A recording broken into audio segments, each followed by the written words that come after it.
Hey guys, what's up? Welcome back to Gamer. We're taking a look at helicopter tips and tricks for Battlefield 4. We've been playing the beta non-stop, and we have some awesome techniques for you to help you dominate on the battlefield. So let's take a look and have some fun.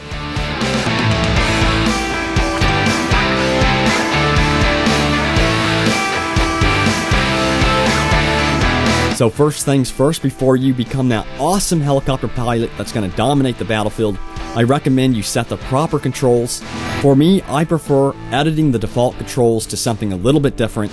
I did not like the default controls in Battlefield 4's beta simply because the altitude adjustment was actually on the left stick, and that meant that you had to control altitude as well as rotation of the helicopter all on one input. I didn't like that, so putting the altitude on the triggers separate from the controls of the helicopter makes it a lot easier to actually fine-tune your altitude and get the shot lined up on your victim, of course.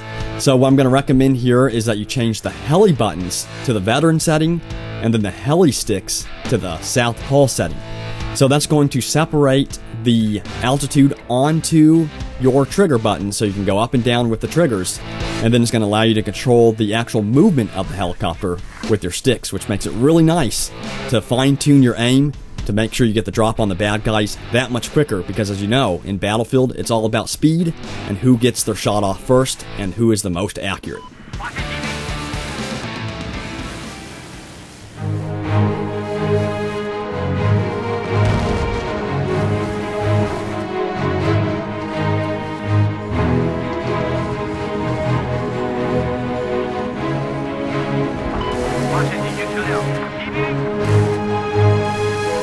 So one of the biggest misconceptions about the helicopter is the way it climbs. A lot of players, when first getting into the helicopter for the first time, will expect the helicopter to just climb by simply pointing the nose up, and that's not true at all.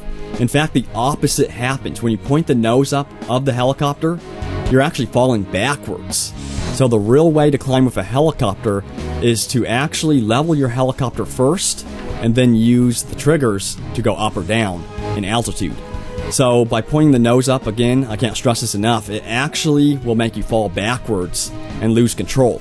So make sure you keep your helicopter as level as possible, and then start climbing with the triggers, and then you're good to go. You can make sure you get the beat on your enemies, get the proper height on them, because I prefer being up higher than my enemy as much as possible, especially when going up against other helicopters, because you have a major advantage, because they're not sure where you're at. The first place they look is below them. And then by the time they look up, boom, they're dead.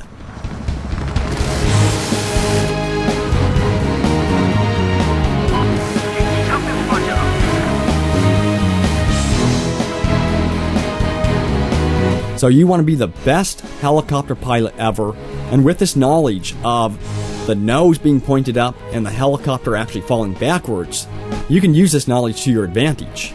So for instance, if a tank is down below you and you're flying over it, but you're not matching speed with the tank and you're going to overshoot it, you can actually pull back on the stick, point your nose straight up in the sky, fall backwards and lose speed, and then quickly readjust, and guess what? The tank's no longer behind you, it's in front of you again, and you can start releasing hell on that tank.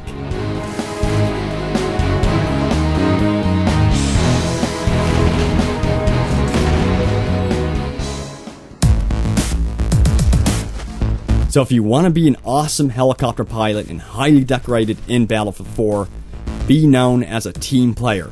Make sure at the beginning of the match you get your teammates loaded up in your helicopter and then take off as quickly as possible towards the objective that has not been grabbed, which is usually the central objective on the map. I do this a lot on the Siege of Shanghai map. I make sure I get loaded up, quickly get up in the air, go straight for the large skyscraper in the center. You can't miss it, of course. And then I let my teammates jump out of the helicopter and grab the objective. You can also be a hero in the helicopter by using the helicopter to capture the airspace around flags. A lot of people don't realize that the helicopter is a really good tool to capture flags and objectives in the game.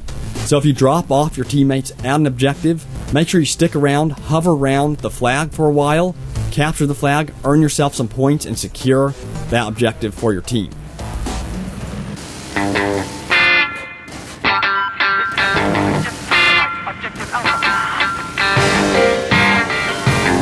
And even though you're beginning to become a master of the helicopter and a major threat to the enemy team, they always know this. So when you're in a helicopter, keep in mind it's always like an open invitation to take on major threats and major heavy fire, because you're saying, look, I'm a helicopter, shoot me down, I'm a major threat to your team, so go ahead and shoot me. So keep this in mind and be prepared to have an escape route to get out there quickly and then come back in and then flank the enemy team. And every now and then, and when I say every now and then I mean all the time, you will actually get a lock-on warning that tells you that there's an incoming rocket from the enemy team. So keep in mind that this signal is there to warn you and allow you to have time to use your IR flares. Sometimes you don't get the time and you have to ditch your helicopter, but those are rare circumstances if you're extremely vulnerable and extremely close to a ground soldier.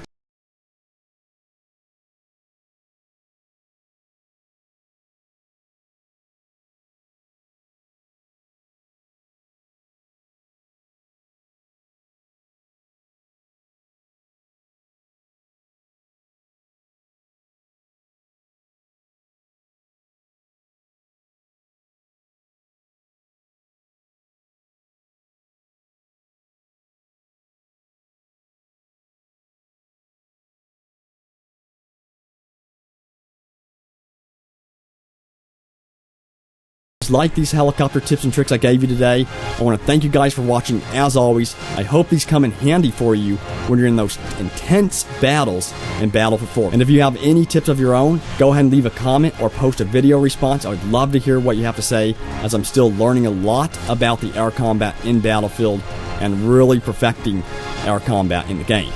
So we're going to be doing more of these tips and tricks videos in the future, so be sure to subscribe at youtube.com/gameverb. As always, I can't thank you guys enough for watching, and see you guys next time.